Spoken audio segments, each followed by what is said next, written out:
ce temps que nous passons en ta présence. Merci pour nos cœurs que tu disposes. Merci pour nos vies que, Seigneur, tu as préservées. Merci pour nos frères, nos sœurs. Merci pour tous ceux qui nous suivent partout. Parle à nos cœurs et enseigne-nous, Seigneur notre Dieu. Maintenant que le sort tombe sur moi, je prie que je diminue, que toi seul sois élevé. Enseigne-nous, Seigneur. Rapproche-nous de toi par ta parole. Au nom de Jésus. Amen. Que Dieu nous bénisse. Merci beaucoup. Merci. Merci aux élus de Dieu.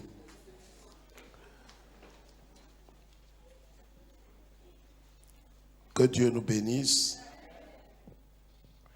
Connaître le Dieu souverain. Connaître le Dieu souverain. Il y a un temps où nous devons véritablement connaître Dieu. Mais nous devons connaître ce Dieu-là qui est un Dieu souverain. On a compris qu'il faut connaître le Dieu. Dieu, il faut le connaître pour mieux le servir. Il faut le connaître pour mieux l'adorer. Il faut le connaître pour mieux le suivre. Mais ce soir, nous allons voir un autre pan de ce grand Dieu. Parce que, vous savez, si nous voulons servir le Seigneur, nous voulons le suivre, nous voulons l'adorer, il faudrait que nous connaissions les caractéristiques de ce grand Dieu. Est-ce que quelqu'un me comprend? Si nous connaissons les attributs de Dieu, cela va renforcer non seulement notre foi en Dieu, mais cela aussi va renforcer notre crainte, pas la peur. Vous savez, levez la tête s'il vous plaît, il y a des gens qui ont peur de Dieu. Dieu n'a pas besoin qu'on ait peur de lui. Non, ce n'est pas ce qu'il attend de ses enfants. Les païens, les impies peuvent avoir peur de Dieu parce qu'ils ne le connaissent pas. Mais nous qui sommes ses enfants, qu'il a rachetés par le sang de son Fils, il n'a pas besoin qu'on ait peur de lui. Il a simplement besoin que nous le craignions et que nous l'aimions et que nous l'aimions de tout notre cœur. Parce que Dieu, il ne cherche pas du tout à nous faire du mal. Tout ce que Dieu cherche à faire, même quand il nous arrive de ne pas comprendre ce que Dieu cherche à faire, même quand il n'a pas encore résolu ton problème, il ne t'a pas encore guéri, il n'a pas encore trouvé peut-être la solution à un problème qui te préoccupe, ce que Dieu veut faire, c'est ton bien-être. Je vais vous montrer des exemples palpables ce soir et je crois que le Seigneur va nous aider. Amen. Prenons nos Bibles dans le psaume 103, versets 19 à 22. Le psaume 103, versets 19 à 22. Le psaume 135, le verset 6 à 7. Allons-y, pasteur, on va gagner du temps. Merci.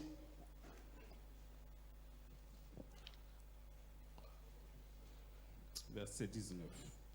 L'Éternel a établi son trône dans les cieux. Et son règne domine sur toutes choses. Son quoi? Son règne domine sur toutes choses. Vas-y. Bénissez l'Éternel, vous ses anges, qui êtes puissants en force et qui exécutez ses ordres en obéissant à la voix de sa parole. Bénissez l'Éternel, vous toutes ses armées, qui êtes ses serviteurs et qui faites sa volonté. Bénissez l'Éternel, vous toutes ses œuvres. Dans tous les lieux de sa domination, mon âme bénit l'Éternel. Ça, c'est un psaume de David. Mon âme bénit l'Éternel. Veuillez vous asseoir. Veuillez vous asseoir. Voyez, on voit là que Dieu a un pouvoir absolu. Mais je vais expliquer tout à l'heure. Vous savez, dans la souveraineté de Dieu, quand on parle de la souveraineté de Dieu, il faut comprendre que c'est un pouvoir absolu. C'est vrai, ailleurs, dans le monde, on peut parler de dictature, mais Dieu, on ne peut pas se permettre de lui dire qu'il est un dictateur. Il a un pouvoir absolu. Quelqu'un me comprend? Dieu ne partage pas son pouvoir avec quelqu'un. Il est lui seul tout puissant. Il règne sur tout. Est-ce que quelqu'un m'entend? Donc il a un pouvoir absolu. Ça veut dire qu'il règne. Il a la vie en lui-même. Et le pouvoir qu'il a d'agir n'est soutenu par personne. Donc il agit. C'est pour ça que dans l'ancienne alliance, ceux à qui Dieu s'est révélé, ils l'ont appelé Elohim. Ça veut dire celui qui existe par lui-même, il vit par lui-même, il a son pouvoir par lui-même. Personne ne lui a donné un pouvoir. Il a un pouvoir propre. Et vous voyez, plus tu connais ce Dieu et ses attributs, plus ta foi s'affermit. Non. Je sais que quelqu'un ne comprend pas, mais je crois que tu vas comprendre. Vous savez, si vous voyez les gens craindre des fétiches, c'est parce que quelque part, ils ont vu les attributs de ce fétiche. Pourquoi est-ce que plusieurs aujourd'hui n'ont pas foi en Dieu? Parce qu'en vérité, ils n'ont pas connu ce Dieu. C'est pourquoi le prophète dit, ceux qui connaîtront leur Dieu. Le problème est qu'on ne le connaît pas suffisamment. Mais plus tu connais Dieu, tu connais ses attributs, tu connais sa puissance, sa souveraineté, plus ta foi grandit. Parce que tu sais que le Dieu en qui tu as placé ta confiance est un Dieu tout puissant. Ça veut dire qu'au-dessus de lui, il n'y a aucun autre pouvoir. Dieu peut tout. Et je voudrais vous montrer un autre pan de ce Dieu ce soir. Amen. Amen. Amen. C'est très important. Le premier point que je voudrais vraiment expliquer ce soir, c'est que Dieu exerce. J'aurais souhaité que tu écrives ça. Dieu exerce une influence restrictive sur les méchants pour les empêcher d'agir selon leur méchanceté. Je vais t'expliquer. Pour montrer la grandeur. Et c'est pour ça que quand un chrétien naît de nouveau, je vous ai pris du temps pendant des années, ceux qui sont avec moi et qui sont des fils dans la foi, j'ai pris du temps pour vous expliquer pourquoi un chrétien normal ne peut pas craindre un sorcier. Et je vais donner des preuves ce soir encore. C'est pas normal et c'est pas sage. Donc, Dieu exerce une influence restrictive sur les méchants pour les empêcher d'agir selon leur méchanceté. Ça veut dire quoi? De façon terre à terre. Je suis en train d'expliquer que Dieu est tellement puissant, tellement souverain, que sa souveraineté l'amène à avoir accès à tous les cœurs, à toutes les vies. Ça veut dire que contrairement à ce que certaines personnes pensent, les gens pensent que Dieu n'a pas accès à tous les cœurs. Regardez, Dieu a accès au cœur de Pharaon, de Ben Hadad, d'Hitler. Je vais vous donner des preuves palpables dans la Bible ce soir. Pour que tu comprennes que tu n'as pas raison d'avoir peur. Tu n'as vraiment pas raison d'avoir peur. C'est pourquoi la Bible dit, et c'est pourquoi l'apôtre Jean dira un peu plus loin en 1 Jean, il dit celui qui est en vous est plus grand que celui qui est dans le monde. Et quand tu sais ces choses, tu sais. Regarde, ils peuvent même fomenter des choses et je vais t'expliquer. Donc, le point 1, et dedans je vais expliquer, si tu veux tu mets chiffre romain 1, Dieu exerce une influence restrictive. Quand on dit restrictive, ça veut dire quoi? Dans restrictive, on parle de quoi? Restreint. Ça veut dire qu'il y a des gens qui peuvent venir avec un pouvoir, avec une pensée, avec une philosophie, avec l'intention de faire quelque chose. Levez la tête s'il vous plaît. On va prendre le cas de Joseph. Genèse chapitre 37 verset 18. Genèse 45 verset 8. Genèse 37 verset 18 il dit quoi? Je suis en train de parler premièrement de quoi? De ce grand point là où Dieu exerce une influence restrictive sur les méchants pour les empêcher d'agir selon le dessein de leur cœur. Ça veut dire que tu trouves des méchants, ils viennent, ils ont quelque chose à faire. Mais ce qu'ils ont décidé de faire là, comme Dieu est au-dessus de tout, il est tout puissant et que son pouvoir n'a point d'égal, ce qu'ils ont... Lève la tête quand j'explique. Si tu ne lèves pas la tête, tu vas comprendre quoi? Tes oreilles, c'est ce qui écoute, mais quand tu lèves la tête, tu comprends mieux les faits et gestes. Donc, quelqu'un peut décider, et nous allons prendre l'exemple palpable ici des frères de Joseph. Ils ont décidé, dans leur cœur, dans le secret de leur cœur, de tuer Joseph. Je voudrais que ce soir, cela soit clair comme eau de roche dans votre cœur, dans votre pensée, dans votre foi. Pour qu'il n'y ait pas de peur. Regarde, les gens peuvent décider de venir te nuire. Dieu les laisse venir. C'est ce qui peut te choquer. Parce que c'est une autre dimension de la foi. C'est une autre dimension. Il faut que tu connaisses ce Dieu-là. sous son angle souverain. Pourquoi est-ce qu'il les laisse faire? Dieu sait ce qu'il va faire à la fin. C'est pourquoi tu n'as vraiment pas besoin d'avoir peur. Donc les frères de Joseph, qu'est-ce qu'ils font? Ils conduisent Joseph quelque part et leur intention était de l'éliminer. Tu sais, tout ce que les gens sont en train de planifier contre toi, dans le monde invisible comme physiquement, Dieu, je te le dis devant cette Bible, c'est lui seul qui a le dernier mot. Oh, je ne sais pas si quelqu'un me comprend ce soir. Je suis trop sérieux ce soir. C'est Dieu qui a le dernier mot. Il décide peut-être de te remplacer, de te renvoyer, de te faire du mal, de t'empoisonner. Dieu, c'est lui seul qui a le dernier mot.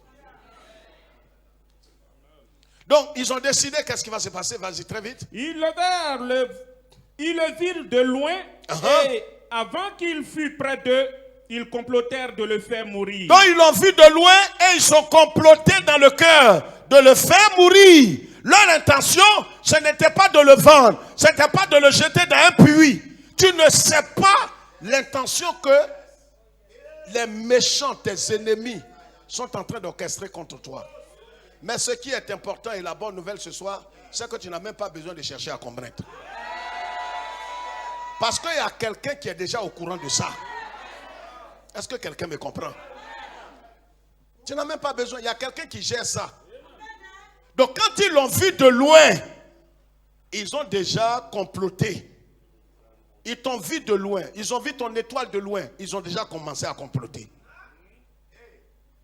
C'est de loin, c'est pas quand tu t'es approché, c'est pas quand tes affaires ont commencé à prendre volume, c'est pas quand tu as commencé à grandir, il y a longtemps qu'ils ont commencé à comploter. Mais le problème est que tu es sous le contrôle de Dieu. Lis, vas-y très vite, vas-y. Ils se dirent l'un à l'autre, voici le faiseur de songes. Voilà le rêveur, le songeur. Venez maintenant, tuons-le et jetons-le dans une des citernes. Nous dirons qu'une bête féroce l'a dévoré et nous verrons ce que deviendront ces songes. Voilà, c'est tout. C'est-à-dire les projets que tu étales, les visions que tu étales, les affaires que tu es en train d'étaler. Voilà ce que je vais faire, voilà ce que je vais faire. Voilà un projet que j'ai. L'ennemi voit tout ça. Et l'ennemi a des alliés qui voient toutes ces choses. Quand Joseph se réveille, qu'il raconte les songes et tout ça étant, en vérité, il n'était pas content. Ses propres frères n'étaient pas contents de lui. Donc, qu'est-ce qu'ils ont fait? Ils l'ont vu de loin, il était venu vers eux. Il venait pour les saluer, il venait pour leur apporter à boire. Ils l'ont vu de loin.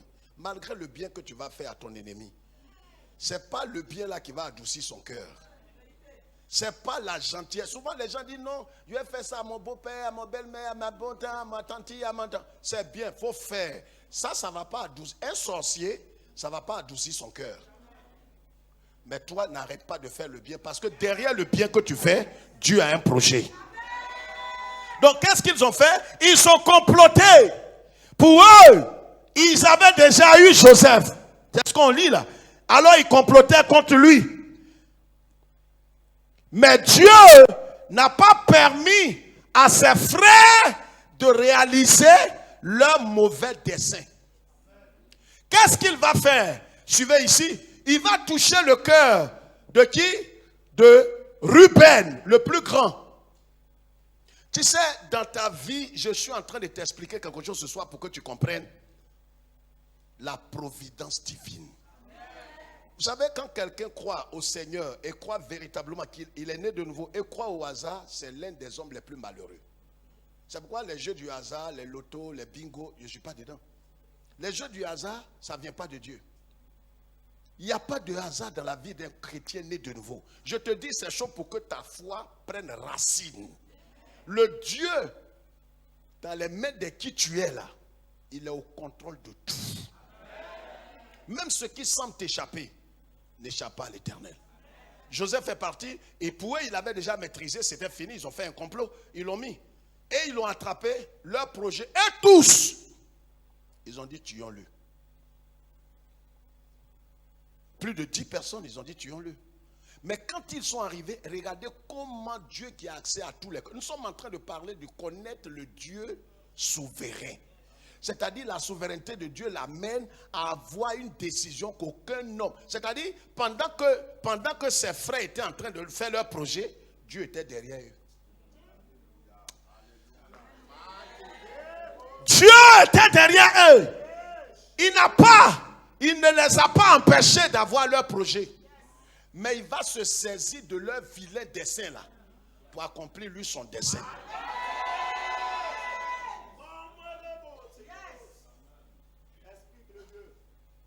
Donc ils arrivent là, ils disent leur décision c'est de l'égorger, le tuer. Le même Dieu qui les a laissés faire là va rentrer dans le cœur de Ruben et va mélanger le cœur de Ruben. Entend Ruben tout de suite là. Regardez, les gens, les mêmes personnes qui ont comploté, ils disent non, ouais, non, voilà, non, la voici, voilà Léa qui vient. On n'a qu'à faire ce qu'on a dit là. Les mêmes qui ont décidé là, il y a une, ils vont l'appeler traite. Oh, c'est Dieu qui fait ça.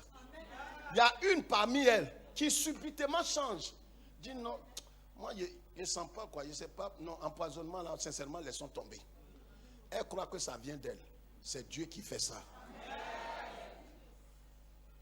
Les 10 qui avaient décidé de tuer Joseph, Ruben se réveille un coup, il dit non. C'est quoi on a décidé? Il dit non, mais grand frère, c'est toi qui es le grand frère. Il dit on a décidé de le tuer. Il dit ne le tuons pas. Et il les arrache de leurs mains. Regarde, tout ce qui t'arrive, tu as l'impression que c'est une mise en scène. Dieu est au contrôle. Dieu est au contrôle. Mais quand ils décidaient, personne ne pouvait dire qu'ils allaient annuler ça. Tu ne serais pas vivant aujourd'hui. C'est pour dire que Dieu là, ce n'est pas quand il t'est donné qu'il a commencé à t'aimer. C'est depuis que tu étais païen que Dieu a... Oh! C'est pas aujourd'hui. Donc Ruben les arrache. Il arrache Joseph de leurs mains, ça c'est un. Le même Dieu est en train de mélanger l'équipe. Il va derrière Judas pour dire à Judas, au lieu que vous le tuez, vendez-le, vendez-le, vendez-le. Judas dit, ah, je ne sais pas. Ruben, tu as dit tout à l'heure, il ne faut pas en le tuer. Moi, il y a une autre idée. Hein. On dit, on dirait vous deux là, vous êtes traîtres. C'est Dieu qui est au contrôle. Judas propose tout de suite là, il dit non, moi je souhaite qu'on le vende. Mais ce n'est pas vendre, on a voulu vendre, on n'a pas décidé de vendre quelqu'un. On dit on va le tuer. Et ils le prennent. Et sur le champ, voici des Ismaélites qui sont en train de parler. D'où viennent ces gens? Comment ils tombent à pic? Oh, je dis c'est l'histoire de quelqu'un que je suis en train de relater ce soir. Le projet macabre, diabolique, qu'ils ont voulu exécuter sur toi. Ils ne savaient pas que le Dieu que toi tu adores est un Dieu souverain et qu'il est au contrôle de tout, qui va mélanger leur projet. Et ils ne savent pas, et même à la fin, il dit, mais toi tu es un traître. Toi tu es traître. C'est pas traître, c'est Dieu qui rentre en eux, qui mélange. C'est pas ce qu'ils avaient voulu te faire. Hein? Joseph, on le prend. Judas propose qu'on le vende, ils acceptent ça, ils vendent. Ils ne savaient pas qu'ils sont en train de pousser l'enfant vers son destin. Je t'annonce que c'est pourquoi bénis tes ennemis. Bénis tes malfaiteurs. Ils sont en train de te pousser vers ta destinée. Dis Dieu est souverain. Dis Dieu est fort. Dis Dieu est souverain. C'est pourquoi ne maudis pas ton ennemi. Tu sais pas, lui-même en vérité, il ne sait pas ce qu'il est en train de faire. Mais Dieu, lui, sait ce qu'il est en train de faire. Dieu prend sa main. C'est pourquoi ton ennemi... C'est pas, je peux appuyer. Mais il a appuyé. Est-ce que c'est Jacob qui a envoyé Joseph là-bas? Normalement, si on doit dire merci à la nomination de Joseph Premier ministre, on devrait remercier qui? C'est qui? C'est ses frères qui l'ont... Mais regardez ce qu'il va dire. Pour eux, c'est eux qui l'ont vendu. C'est eux qui l'ont trahi. Mais regardez ce qu'il va dire. Genèse 45, vas-y vite. Verset 8, vas-y vite. C'est pour ça que ne parle pas le langage des impies. Ils ont décidé, ton nom, ton papa, ton parent, une tante, t'a maltraité, t'a jeté dehors et t'a rendu service. J'ai dit ça ce soir pour que tu libères ton cœur. Ton homme t'a jeté dehors. Aujourd'hui, voilà la position dans laquelle tu te trouves. S'il ne t'avait pas jeté, tu ne serais pas là converti en train de le servir. Est-ce que quelqu'un m'entend crier Alléluia? Les voix du Seigneur sont insondables. Ils croyaient qu'ils t'avaient eu, mais ils ne savaient pas qu'ils sont en train de t'appuyer dans ta destinée. Genèse 45, vas-y. Ce n'est donc pas vous qui m'avez envoyé ici. Hey, voilà, il dit même pas vendu. Regarde, il y a des verbes on n'emploie plus. Tu m'as maltraité. Non. Appelle-la pour dire, grande soeur, tu m'as rendu service. Vraiment, grande soeur, avant je n'avais pas compris. Vraiment, fête de fête d'année, là, voilà 2 poulets pour toi. Et tu vas avec quelqu'un, voilà le témoignage que tu rends. Tu dis à mon frère, vraiment, voilà ma grande soeur qui m'a rendu d'énormes services. Elle m'aimait grâce à tête. Elle sait pas c'est d'elle, tu parles bien l'autre grande soeur. Dis celle-là que tu vois. Nous était la grâce de Dieu, la main du Seigneur et la main de ma grande soeur, je ne sais pas ce que je suis devenu. Elle-même, elle ne comprend pas encore. Joseph, Makataraba, il dit, c'est pas vous qui m'avez amené ici. Ah! Mais qui t'a amené? Il dit non, derrière votre main là, vous avez décidé de me tuer, vous avez décidé de m'égorger, la main de l'Éternel était derrière votre main. C'est la main de... Oh! C'est la main de l'Éternel, de Dieu souverain. Parce que si Dieu n'a pas décidé que vous m'amenez en Égypte, je ne serais pas venu en Égypte. Le malheur, ce qu'on appelle malheur que tu as eu là, Dieu va les juger pour ce qu'ils ont fait. Je vais vous démontrer ça encore ce soir. Mais Dieu va se saisir de ça. Il a dit, c'est pas vous qui m'avez amené. Il dit, aïe, grand frère, petit frère, c'est nous qui t'avons vendu. Ou bien c'est pas toi, Joseph. Il dit, vous croyez que c'est vous qui m'avez vendu? Mais Dieu là, il est souverain. Il s'est saisi de vos mauvaises pensées. Parce que Dieu a exercé une influence qui a restreint ce que vous avez voulu faire là. Il n'a pas permis que vous fassiez ça. Il y a des choses que l'ennemi veut faire, mais Dieu ne va pas permettre. Parce que tu pries beaucoup. À cause de ta dernière offrande là. Joseph priait. Est-ce qu'il savait même ce qu'il attendait? Il y a des choses, tu n'es au courant de rien. Peut-être que les bandits voulaient te violer, te tuer, t'égorger. Ils allaient boire ton sang. Dieu n'a pas permis ça. Donc il leur dit pour terminer, qu'est-ce qu'il dit? Mais c'est Dieu. Mais c'est qui? C'est Dieu. Est-ce que quand on le prenait, on le bastonnait, on l'a jeté dans le pouillon là, il était en train de traîner derrière les choses? Où est Dieu qui est dans? Les voix du Seigneur sont... Il y a des choses Dieu est en train de faire dans ta vie, mais tu ne peux pas savoir que c'est Dieu. Parce que ça fait mal, ça brise ton cœur. Comment quelqu'un se dresse contre toi comme ça et commence à te haïr un coup? Toi-même tu demandes, mais j'ai fait qu'on dit, moi-même je ne sais pas. Mais c'est Dieu qui est en train de t'écarter de cette personne parce que Dieu, il veut créer ton témoignage. Et demain, quand tu vas rendre témoignage, Dieu ne veut pas que tu cites ces noms-là. Et que le nom que tu vas citer, c'est Jésus, Jésus, Jésus, Jésus. Il n'y a personne d'autre nom que tu vas citer. Donc, il t'écarte de tout pour que la gloire lui revienne à lui. Ce n'est pas vous qui m'avez amené. C'est Dieu qui m'a amené. Quand il a dit ça, et touche leur bouche. Donc, on a servi Dieu sans s'en rendre compte alors. Tous tes ennemis sont en train de... Ils ont servi Dieu sans s'en rendre compte. Mais cela ne va pas les exempter du jugement.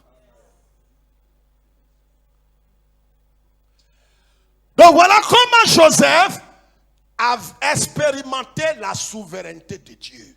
Le Dieu souverain. C'est pour ça que quand Dieu dit va, n'aie pas peur. Comment il va faire pour te tirer d'affaire? Il a tout dans son sac. il va faire? Ça, vous voyez, souvent, nous-mêmes, en tant qu'être humain, on a peur. On se demande, mais comment le Seigneur va faire? Comment, Seigneur? Dans cette histoire, comment tu vas tomber? Parce que, regarde, la soeur, elle a 31 ans. Hein? Elle a 31 ans. Elle a blessure qu'elle a eu la dernière fois. Seigneur, comment tu vas faire? Regarde, les boutons commencent à sortir comme furonque. Comment ça, là, elle va faire? Parce que les produits, là, ne maîtrisent pas les boutons, là. Dieu sait, ton mari est déjà né.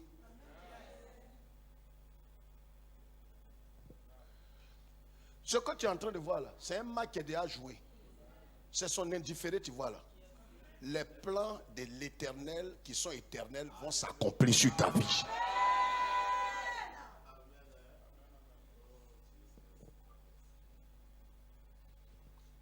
Prenons un deuxième cas où Dieu exerce une influence restrictive. C'est-à-dire que Dieu empêche l'attitude du cœur du méchant, du sorcier.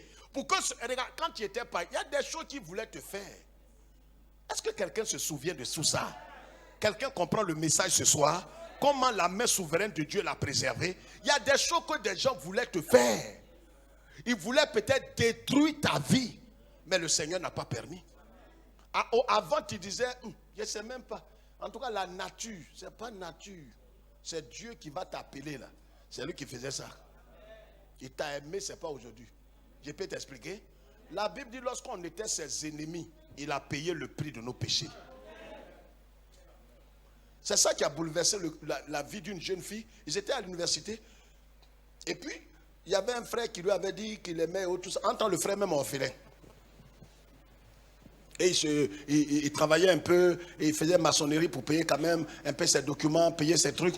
Et ça se permet d'aller dire à la jeune fille là, qu'il aime et autres. La jeune fille l'a ramassé. Elle a dit, tu n'es pas mon genre. Vous avez bouche des femmes. Tu n'es pas mon genre. Hein. Il faut chercher les gens de ta catégorie là. Les rieneux comme eux là. Et vous allez vous accommoder. Il ne faut pas parler. Il y avait des choses à payer à l'université où ils étaient. C'est le monsieur, le frère, là, orphelin, là, qui travaille, qui fait des petits boulots la semaine. C'est lui qui réglait tout ça pour la jeune fille, mais sans toutefois dire au responsable de l'université de l'informer. La fille voit que tous ses trucs sont payés, ses factures, sa chambre. Elle ne comprend pas. C'est en fin d'année qu'ils lui ont dit que quand le monsieur a pris son diplôme, il est parti. Et s'est approché d'un des responsables pour dire, mais au fait, si l'indiscrétion n'est pas... Au fait, qui a payé toute l'année là, machin? À chaque fois, on dit, c'est payé. C'est payé. C'est payé. Regarde, c'est pas au Jésus paye tu l'aimes pas, mais lui, il t'aime. Jésus. Quand on danse, on a l'impression, quand les gens rendent témoin, en tout cas, quand j'ai aimé le Seigneur, toi-même, tu as amour pour aimer le Seigneur. C'est lui qui t'a aimé le premier. C'est son amour là même qui t'a attiré vers lui. Toi, tu ne l'aimais pas. Toi et moi, on ne l'aimait pas. Sur le gars, on allait le poignarder. Aujourd'hui, si tu l'aimes, c'est que tu es sauvé. C'est le Saint-Esprit qui t'a fait ça. Et c'est quand la jeune fille, il est parti, le jeune a pris son diplôme, il est parti. C'est quand il est parti que les gens lui ont dit, non, c'est le jeune homme là. Que tu dis, il ne te ressemble pas là. C'est lui qui payait tout ça. Il dit, mais il gagne l'argent. Il dit, mais tu ne vois pas comment sa peau m'est dure là. Il fait les petits maçonneries. Ça, l'argent là, il prend pour payer tout ça. La fille a commencé à pleurer. C'est-à-dire, tant que l'amour de Dieu là t'est pas démontré, tu ne vois pas le prix que Jésus a payé pour que toi, ton nom soit barré en enfer, tu ne peux pas l'aimer. Tu ne peux pas l'aimer. À cause de bloco, non. Ouais, tu vois, mon mari ne m'a pas donné bain. C'est pourquoi vraiment, je suis déçu de la vie, je suis découragé. Le prix que Jésus a payé, tu compares ça à ton mari, deux pieds gauche là. Il faut te greffer à l'amour que Dieu a eu pour toi. Laisse l'amour des hommes. L'amour des hommes est limité. Je parle à quelqu'un. Balaam, deuxième point. Balaam, comment Dieu, Nom chapitre 23, verset 8 à 20. Comment Dieu a eu encore à influencer le cœur de Balaam qui avait été envoyé par Balak pour aller maudire Israël. Est-ce que tu sais qu'il y a des messagers sataniques, ténébreux, que le monde des ténèbres envoie pour te faire du mal? Mais le problème, alléluia, C'est-à-dire, ce qu'ils sont venus faire là, c'est pas ça qu'ils vont faire. La Bible dit, Balak a envoyé Balaam, il lui a donné des sacs d'argent. Il dit, regarde, je te dis, au nom de Dieu, hein, tu vas maudire Israël. Toi là, quand tu ouvres ta bouche là, ce qui sort là, ça arrive. Donc va maudire Israël, maudis-les. Maudis-les. Il dit, j'ai compris, il a pris l'argent, il a mis en lieu sûr. Il arrive là-bas. Béni soit Israël, béni soit Israël. Balak le regarde, Jouka, il dit, il est blessé, bâtard. Il était maudit-le. Béni soit Israël. Et quiconque maudit Israël soit maudit. C'est lui qui a prononcé tout ça. Dis frère, comment ça? C'est Dieu qui l'a conditionné. Il y a des gens, si Dieu n'a pas restreint leur mentalité, ce qu'ils voulaient te faire, là, tu ne l'avais pas croire. Mais comme Dieu t'aime, quand ils sont venus avec un penchant pour te nuire, te détruire, te voler, te violer, te maudire, Dieu a conditionné leur mental. Ils arrivent, ce qu'ils devraient faire là, tu te rends compte que ce n'est pas ça qu'ils sont en train de faire. Est-ce que je parle à quelqu'un? Vous n'avez jamais entendu de témoignage où quelqu'un dit voilà, il n'a qu'à venir, il se prend pour qui? Il se prend pour qui? Et il va arriver, il va me connaître. On dit en bon, quelqu'un t'appelle, dit ah, le boss n'est pas content de toi. Hein. Le boss n'est pas content de toi. Tu arrives, tu salues tout le monde. Ah oui, oui. Ouais, Jean-Claude. Ouais, on t'attendait pour aller pour chose là. Toi, ça dit, toi, attendez, toi devant qui? Devant qui le boss a parlé là? Tu regardes le boss jusqu'à... Tu dis soit Jean-Claude c'est un sorcier. Waouh! Donc Jean-Claude, tu viens à mon bureau et il sort. Les gens même qui sont là, les secrétaires, tu es renvoyé. Il dit non. Pourquoi? Dis non, que le patron vient de me donner 150 000. Hein. Il dit d'aller manger quelque chose. Dis c'est pas vrai. Non, type là, donc le boss là, c'est un peureux alors. Ce qu'il a dit de toi, ça c'est devant vous. Mais ce qu'il va dire devant moi, l'Éternel a mis une influence sur lui. Il a mélangé son cœur. Je t'annonce que ce qui a été décidé contre toi n'aura pas lieu. Parce que le Seigneur va te dévancer, va restreindre leur mentalité, leur pensée. Et ce qu'ils n'ont pas voulu faire, c'est ce qu'ils vont faire pour la gloire de Dieu. Ce ne sont pas leurs projets qui vont se... Balaam, de lui-même, il dit il va maudire Israël. Mais quand il arrive, il ouvre sa bouche, c'est bénédiction qui sort. Il va encore, il revient. Balak lui dit cette fois-ci, si tu bénis lui là, tu vas m'entendre. Il a dit non, ça, pasteur, lis, sinon les gens ne vont pas croire. Lis une partie, pardon, lis. Comment maudirais-je celui que Dieu n'a point maudit? Comment lui, c'est ça? C'est parce que Dieu a rempli sa bouche de paroles de bénédiction. Je t'annonce que ce qu'ils avaient voulu faire, peut-être ils voulaient te remplacer, ils voulaient te renvoyer. Arrivé là-bas, ce qu'il dit, c'est que tu as eu une promotion. Ce qu'ils voulaient faire, c'est pas ça qu'ils ont fait là. Hein. Ils avaient voulu mélanger cette affaire-là. Mais à la dernière minute, les gens même qui ont appris l'histoire se demandent, mais Chantal, comment ça s'est passé? Et puis, affaire là s'est passé comme ça et tout s'était... Dis-moi, mais je ne comprends pas. C'est pas ce qu'ils avaient... Il dit, mais c'est pas ce que les grands frères ont voulu faire. Hein. Ils avaient voulu cafouiller. Mais ils ne savent pas que le Dieu que toi tu adores a mis, comme sa main rentre partout, il a mis sa main dans le cœur du têtu là. Il a mélangé. Donc le têtu là maintenant, il est pour toi maintenant. Est-ce que quelqu'un peut crier alléluia? Il dit comment je peux maudire quelqu'un que Dieu n'a pas maudit? Il dit, est-ce que je peux t'annoncer quelque chose? On ne peut plus te maudire. C'est impensable. Parce que tu es maudissable. Hein? Les professeurs de français là. Nous on est là pour créer les mots. Hein. Ça n'existe pas, ça va exister. Je t'annonce que tu es immaudissable. On ne peut plus rien faire. Là où tu es là. Même quand tu n'as... Ça va te sauter. Parce que c'est comme papier qui est mouillé. Le sang de Christ a déjà mouillé. On ne peut pas t'allumer. Je peux vous donner un exemple. On est allé au village. Les gens en 96, j'ai perdu ma grande soeur et les gens ils sont allés chercher un combien. Les combien, un pays à Caen, Baoulé, ils dansent combien, ils dansent combien. Il dit, ah, après lui là, c'est celui qui l'a su directement, c'est celui qui l'a su directement. On dit, il faut bien expliquer. Celui qui l'a su directement là, le voilà qui est assis là. C'est pas lui, tu es fou. Faut dire, c'est moi, tes aïeux vont mourir dans leur tombeau. Moi-même. Tu m'as vu dans l'esprit là, mais c'est que je te vois dans ton tombeau.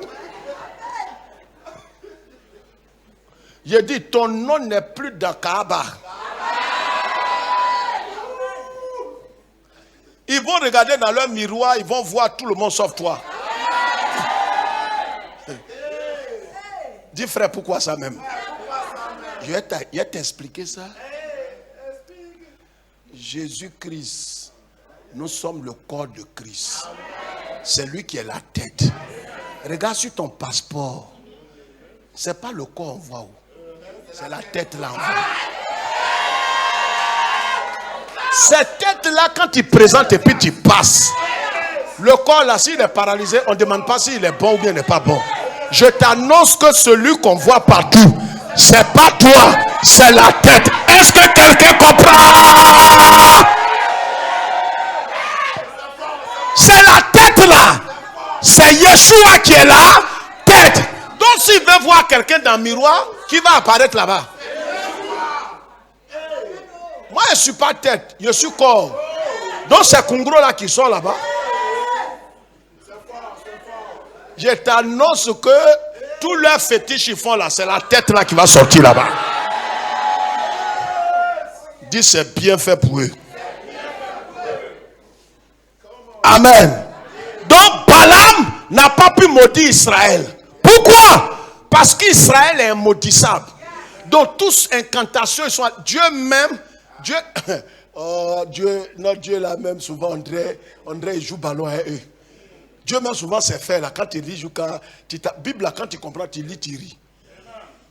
Je dis pourquoi Dieu même, tu casses pas pied de Balaam même. Il laisse ton ennemi là, il le laisse vivant. Il n'a qu'à venir, mais il va dire des choses que lui, Dieu a mis dans son cœur.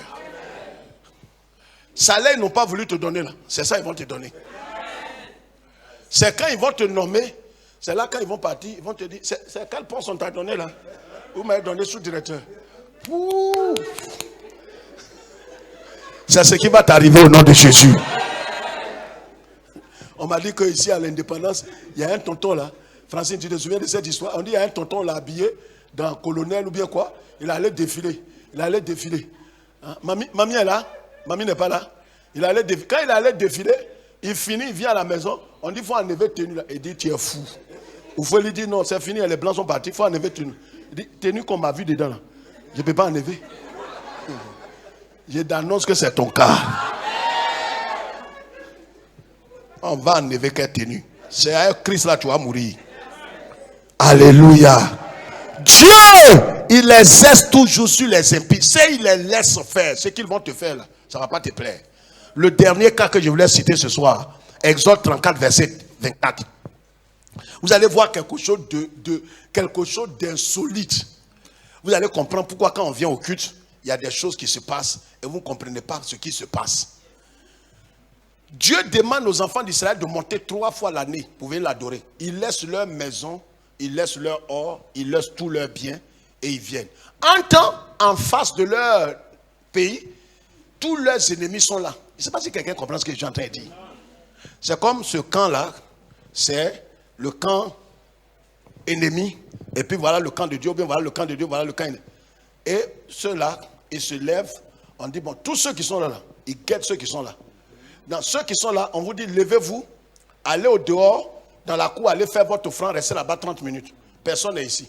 En tant que ceux-là, c'est vos portefeuilles gagnent depuis longtemps qu'on est là. Mais regardez le mystère. C'est-à-dire, si tu n'as pas compris ces choses, Dieu là, tu ne vas pas l'aimer de toute ta force. Dieu, tes ennemis ne vont pas te surprendre. Il y a des choses souvent qui sont arrivées à certaines personnes, ils n'ont pas su que c'était la souveraineté de Dieu. Il y a des choses souvent que tu as laissées. Ou même peut-être tu as fait tomber par inadvertance. Tu es revenu jusqu'à ramasser ça. C'est Dieu qui a préservé ça. Regardez, les Israélites vont aller adorer Dieu. Ils viennent, leurs portes sont ouvertes. Hein. Aucun. Dieu bloque. Quelqu'un a connu Imo. Ils voient tes biens, mais ils sont là comme. Ils ne peuvent pas aller. Il est là comme ça. Je t'annonce que c'est ce que Dieu fait sur ta maison. Il y a des gens, ils savent que mardi, là, tu vas adorer Dieu. Quand ils te voient partir, ils disent, voilà, voilà, lui, là, il s'en va encore. Cafri, là. Il n'a qu'à partir, on va faire quelque chose dans son entreprise, là. Mais tu vas revenir, ils sont surpris. Ils pensaient que tu allais faire 4 heures. Ils voient que tu suis là, tu es revenu. Leur projet n'a pas eu lieu. Chaque fois qu'ils veulent faire, au moment où ils s'organisent, ils voient que c'est déjà fini. C'est Dieu qui les maîtrise. Ils ne peuvent pas. Parce que s'ils rentrent là, ce qu'ils vont prendre, ce n'est pas bon. Lis, on va partir. Car je chasserai la nation devant toi. Vas-y. Et j'étendrai tes frontières. Et personne ne convoitera ton pays. Quoi ça? Personne ne convoitera ton pays. Vas-y. Pendant que tu monteras pour te présenter devant l'Éternel. Pendant que tu monteras, pas pendant que tu vas au travail. Pendant que tu es en train d'adorer l'Éternel, tu es en train de vénérer l'Éternel, tu es en train d'évangéliser, tu es en train de témoigner, tu es en train de servir Dieu de tout ton cœur, ta maison est préservée, tes enfants préservés, tes enfants préservés. Et tu es surpris que tu es à l'église et voilà que Dieu, sa main est sur. On dit non, il y a ton enfant qui est tombé, ton mari qui est. C'est vrai. Mais l'Éternel ne permettra pas que le pire arrive. Tous ceux qui sont dans la maison là, souvent Dieu ne les connaît pas. Mais à cause de toi, le malheur ne va pas arriver. Dieu dit, il faut aller adorer. Va 3 fois dans l'année. Pendant que tu montes là, moi je veille. Or la Bible dit, celui qui veille sur Israël, le sommeil, il ne dort pas où. Donc quand tu veux rentrer pour prendre un big net sur ton oreille, bah! Vous vous souvenez ce qu'il a fait aux Syriens là, non? Vous vous souvenez ce qu'on a dit ici la dernière fois? Où les Syriens ont entendu quoi? Des bruits de chars. Des chars de guerre. En temps, dans la réalité, il n'y en a pas. Il y a des bruits que Dieu crée autour de ton ennemi. Je peux vous dire quelque chose avant de partir. Souvent, ton ennemi dort, il voit que quelqu'un le poursuit. En temps, lui-même, son projet, c'était de te poursuivre. Donc, pour ceux qui veulent te faire, là, Dieu envoie quelqu'un de plus fort pour le poursuivre. Donc, le poursuiveur est poursuivi. Donc quand il se réveille, il est préoccupé par celui qui l'a poursuivi là. Donc il oublie le projet de te poursuivre. Oh! L'Éternel, le bruit qu'il crée. Je vous ai dit ça ici, ceux qui sont là. En 2002. Ceux qui se souviennent, les anciens, les Joseph sont là. C'est sorti sur Soir Info le 18 septembre. Le 20 septembre ou 22 septembre. J'étais à Boaké et je me suis réveillé en plein midi et j'ai vu que je leur ai dit Boaké est coupé de la Côte d'Ivoire. Les gens m'ont dit, pasteur, ça veut dire quoi tout ça? Boaké ne peut pas sortir de la Côte d'Ivoire. J'ai dit, mais Boaké, je vois que Boaké est coupé. En plein midi, on était à l'hôtel. Les gens m'ont pris un peu pour quelqu'un de délégué. Ils m'ont dit, pasteur, donnez un peu d'eau. Parce que j'ai parlé plus fort. J'ai dit, Boaké est coupé de la Côte d'Ivoire. Boaké est coupé de la... Les gens m'ont dit, calmez-le. C'est la fatigue. Je suis venu, j'ai fait une conférence ici. Il a appelé Soir Info. C'est quand le 19 septembre, les gens ont commencé la guerre. C'est le 20 ou le 21, ils ont mis en première page, Kwame Félix avait prophétisé que Boaké sera coupé de la Côte d'Ivoire. Ça, c'est pas. Nous étions allés à l'Ocodrome ici. À l'Ocodrome, au Docu, là. J'étais avec un pasteur et puis un frère. Et puis, j'ai entendu des tirs, des canons. C'est moi-même qui ai commandé à Loco. J'ai invité un pasteur. On était en train de manger à Loco. Je ne sais pas si c'est 2004 ou bien quelque chose comme ça, je me souviens. Parce que la crise avait commencé. Et j'entends le bruit, j'entends des tirs. Donc, quand de toute façon, je me suis levé à Loco, la faillite. Les gens m'ont dit, mais révérend, qu'est-ce que tu fais là? J'ai dit non, j'entends des tirs. On dit non, il n'y a pas de tirs. J'ai dit si, rentrons. Ils ont dit, pasteur, on ne va pas laisser à Loco là. Ou bien c'est ton truc de Boaké, tu avais vu une fois là. J'ai dit non, j'entends des tirs de char, j'entends ça maintenant. Quittons ici, allons-y. Quand on est rentré à la maison, dans la nuit, les tirs ont commencé. J'avais entendu ça plus loin. C'était dans le monde invisible. Ce qui arrive physiquement a commencé dans le monde invisible. C'est pourquoi il est dit que personne ne peut recevoir quelque chose si cela ne lui a été donné depuis le ciel. Tout ce que vous voyez là, c'est des choses qui sont préparées dans le ciel. Je t'annonce que tous ces ennemis, tout ce qu'ils ont décidé, Dieu les laisse faire, hein, mais quand ils arrivent sur ton cas, ce qu'ils avaient résolu de faire là, c'est le contraire, ils vont faire. Afin que le nom de l'Éternel soit glorifié. Que Dieu nous bénisse, que le Seigneur nous fortifie et que Dieu soit avec nous. Le mardi prochain, avec l'aide de Dieu, je vous montrerai encore d'autres.